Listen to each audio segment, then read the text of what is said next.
And today we are here with Isiah Jacobs, and he's going to tell us a little about himself and how he got involved with the fandom. So, how did you first discover the fandom yourself? To start off, I'm actually one of these furries that never really had an interest in them from the start. I just sort of found it, and it just fascinated me. It's actually kind of a long story. A long time ago, I was actually a very big fan of the show Teen Titans on Cartoon Network. And so much, in fact, that I bought the entire series on DVD. And on the back of the case, there are these websites you can go to for more information. So I went to one of the websites, and I typed in Teen Titans, and I was eventually linked to some fan art on none other than DeviantArt. And I loved all the fan art. It fascinated me. So I was on DeviantArt for a few years. Just my main obsession was Teen Titans for the longest time. I just kept on looking up fan art. So you're just a prowler at that point. Yeah. I was a lurker, not really doing anything. Yeah. And eventually, I came across a very interesting painting of Beast Boy. It was him waking up earlier in the morning, pretty much naked under the sheets, after having a night with another character, Raven. And this painting was actually based off another artist's painting. It was the creator of the webcomic Strays. She did a painting of a certain character, also in bed, naked, just waking up. But this character was anthropomorphic. And I looked at the category and said, anthropomorphic? What does that mean? I'm not sure, but this lion-type character actually looks pretty cool. So I searched up Anthro on DeviantArt, and I fell in love. And that became my new obsession. And I just kept on looking up Anthro art until eventually I came across a certain picture. I can't remember specifically, but in the artist description it said, if you want to see more of my art, please be sure to check out my Fur Affinity. And I said, Fur Affinity? So I clicked the link, and I've just been in absolute heaven ever since. When did you decide to pretty much come out into the public and start interacting with people and going to conventions and meets and other things? It was actually at around this time last year. I officially joined the fandom in 2006 when I registered for Fur Affinity. And again, I was just being a lurker, just looking at art, favoriting, not really doing anything.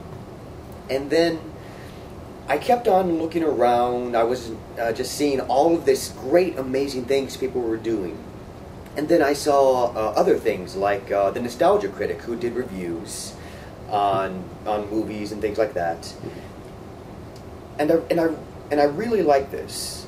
It really caught my interest. And then I looked to the furry fandom, and I saw all the potential. There was so much writing, music, art, and I was trying to find ways that I could participate in the fandom. I can't draw. I write, sure, but it takes me forever to do it.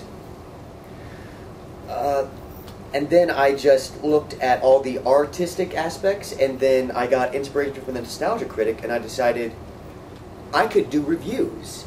This is my opportunity to interact with the fandom, to get my name out there, to just be out there, just have fun, and just decided doing reviews and interviews with artists, and it just started last March in 2011, a few weeks before FCN. So your first, what was your first furry convention? You said Furry Connection? No, it was FCN 2011. It was my first convention.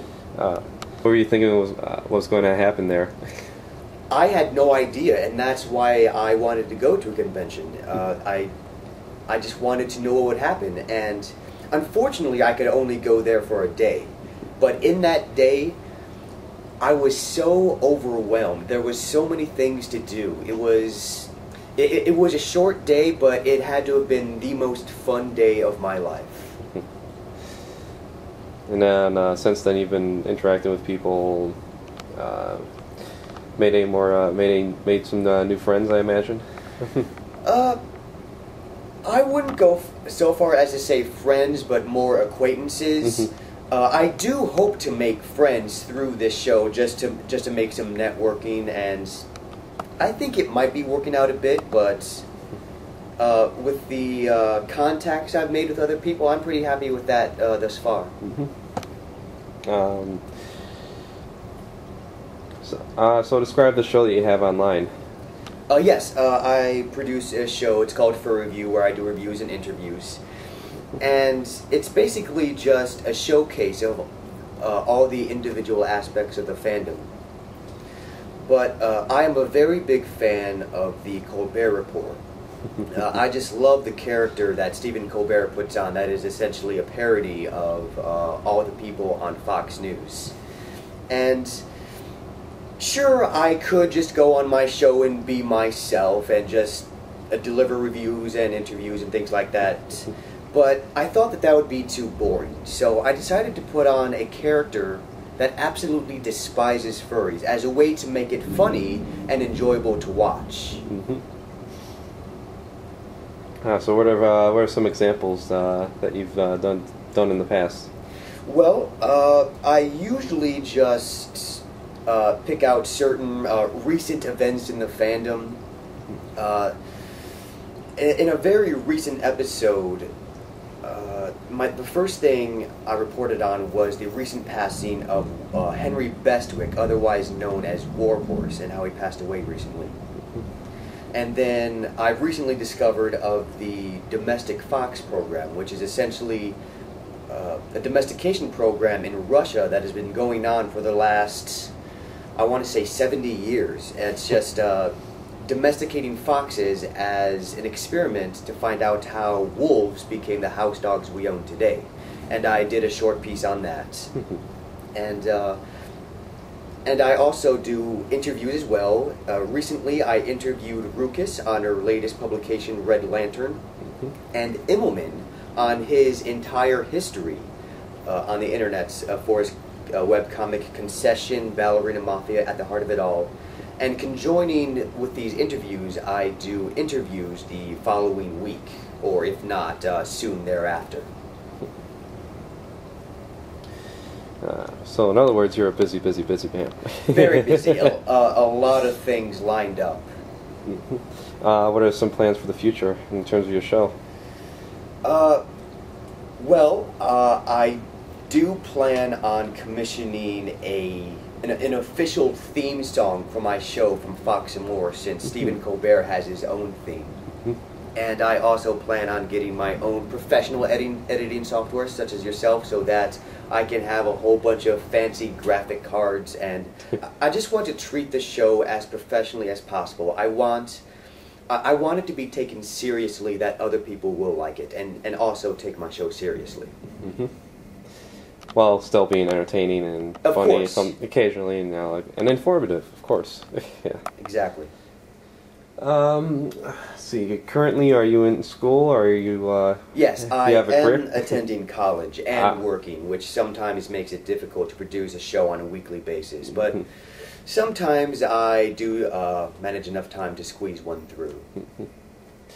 What are you going to school for currently? Video production, actually. I would like to be a filmmaker, a director specifically. Any plans for any possible, like, a feature, or? I have a lot of ideas in the works. Of course, I would like to make a furry movie, but not like a documentary that a lot of people have been making.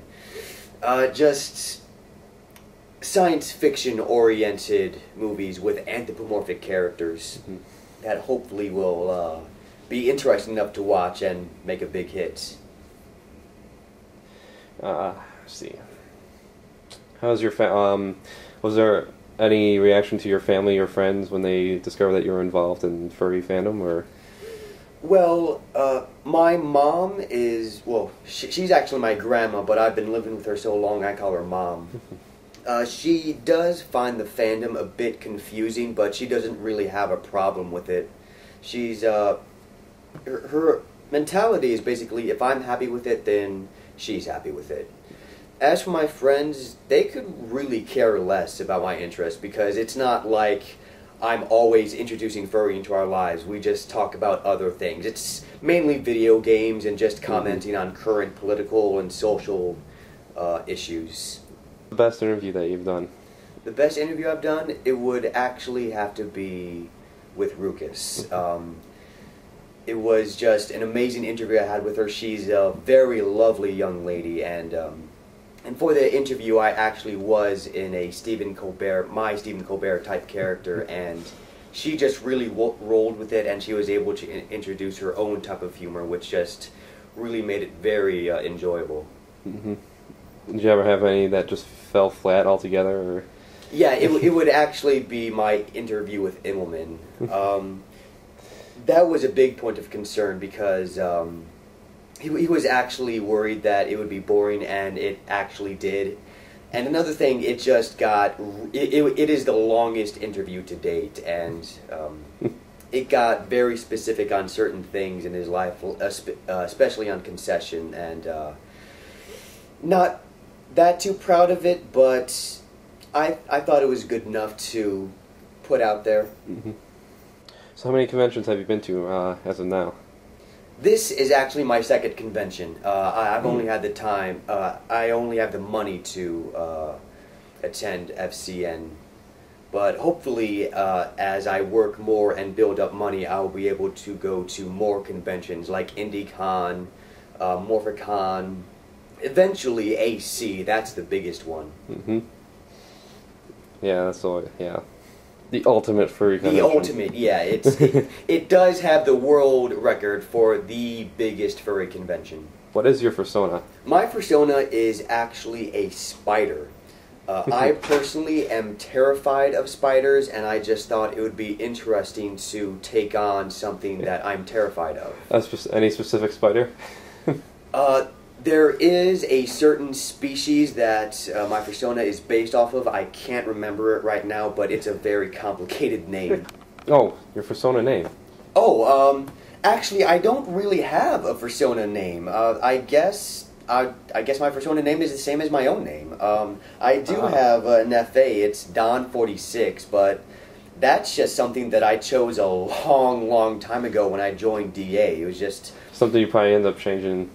Yeah, it was just something stupid I came up with, and then I was still young when I joined FA. I said, "Oh, I'll just use my DeviantArt name," and then I don't really regret it, but it's all right. It's just something to identify myself on FA, not really a persona name. But and as you said, if I own a fursuit, no. And actually, I'm not really one for fursuiting because I know that it can get really hot in there, and that's not really my thing. And if I were into fursuiting, I don't think a spider fursuit would work out very well. You would actually be the second spider. Yes, yeah, I know that there is another spider out there. I can't... Yeah, Leray, it was her name.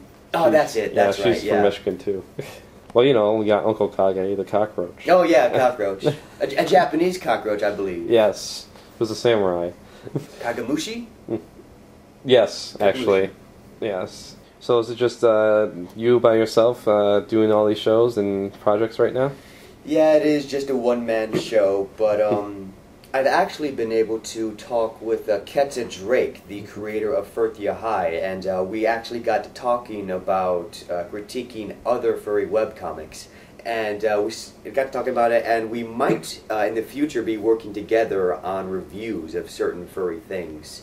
So hopefully that will take us somewhere, and it won't just be me. It'll be a sort of joint project with other furries, beyond just Ketsa Drake. Yeah. Right. Any closing thoughts? Any words of wisdom you want to give our audience out there? YouTube.com/furreview. That's F-U-R review. Okay, I guess with that, okay, it was a pleasure having you on. Thank you for having me. Yeah. Until next time, we'll be seeing you around for sure. I look forward to it.